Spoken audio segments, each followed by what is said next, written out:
আমি আমি কে? আমি লাদেন। এত রাতে তোমরা কোনোদিন লাদেন আমাদের বাড়িতে আসে নাই? নিশ্চয়ই ভূতটা লাদেনের গলায় কথা বলছে। আরে বোকাচুদা, তুই যখন জেগে আছিস তো দরজাটা কি গান মারাতে খুলছিস না? আমি বুঝতে পারছি তুই আমার বন্ধুর গলায় কথা বলছিস।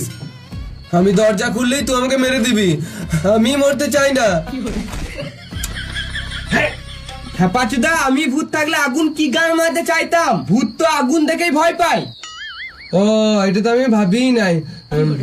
ঠিকই বলেছে।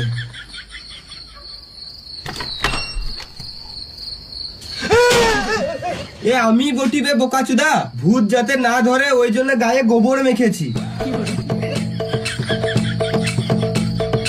কি হলো বল? আগুন দিয়ে বিড়ি খাবো।